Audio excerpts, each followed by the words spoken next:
রুটি নান খাচ্ছি আপনি রুটি ওকে ওকে ঠিক আছে মঞ্জু ভাই আমরা ফ্লাইট কয়টার সময় দিব? 4টা 5টা দিলেই ভালো হবে। 4টা 5টা 4টা 5টা হ্যাঁ 3টা 4টা 5টা। আপনি আপনার ভাইয়ের কথা কি যেন জিজ্ঞেস করলেন? আমার ভাইকে টাকা পাঠাইছে? না ভাই এখন আপনার ভাই তো টাকা পয়সা কোনো কিছু পাঠায় নাই। আপনার ভাইকে ফোন দিব কি? লোক আছে, লোক টাকা দিবে না। ও আচ্ছা ঠিক আছে, এটা এটা একটা চিন্তা করেন না ভাই, টাকা টাকার চিন্তা করবো না ইনশাআল্লাহ, সেটাই তো। এক মাস যদি কাম করলাম না কিন্তু করতে পারবো না। না না আপনি তো হ্যাঁ ওকে আপনি বলতেছেন না, তো আপনি- যে আমি 1 মাস কাজ করলে তো আমার টাকা হয়ে যেত, কিন্তু আমি কাজ তো করতে পারতেছি না, আমার শরীরের এই কন্ডিশন, তাই তো বলতেছেন আপনি? কামাইতেন যদি অ্যাক্সিডেন্ট হয় হ্যাঁ এটাই।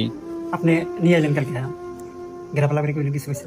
না ঠিক আছে, আমি আপনার ভাইদের সাথে সবার সাথে কথা বলবো না, আপনি টেনশন করেন না। হ্যাঁ আপনি খেয়ে শেষ করবেন, তারপর ভাত আসতে ভাত খাবেন, ঠিক আছে? আর কোন কথা হবে ভাই, আপনি আমার কথা শুনবেন, এটা কিন্তু ওয়াদা করছেন। আপনি চিন্তা ওয়াদা করেন। করছেন, আমি টাকার চিন্তা করতেছেন, আপনি ওয়াদা করছেন যে আপনি আমার কথা শুনবেন, ঠিক আছে? না না ওয়াদা করছেন কিনা? আপনি আমার কথা শুনে ওয়াদা করছেন যে সব খাবেন, ওয়াদা করছেন না? ওয়াদা করছেন কিনা ভাই? আপনি আমার কথা ওয়াদা করছেন আপনি একটু খান, কালকে- না? আমি খাই আইছি, আপনি আমার না কথা হচ্ছে না, আমার কথা শুনেন। আমি বলি না রাগ রাগ করি না, আমার কথা শুনেন। আপনি আমার কাছে ওয়াদা করছেন, মানে ওয়াদা করছেন না? আমার কথা খালি উত্তর দেন। না ওয়াদা করছেন কিনা? দুইটা আপনি খাইতে হবে, ওয়াদা করছেন কিনা? দুইটা না আপনি আম খাচ্ছেন, সব খাইছেন, কিন্তু এখন এই দুইটা আপনার খাইতে হবে। ওকে ওকে আমাদের তাকান, ওকে ঠিক আছে আমি পারবো না। হ্যাঁ ইনশাআল্লাহ।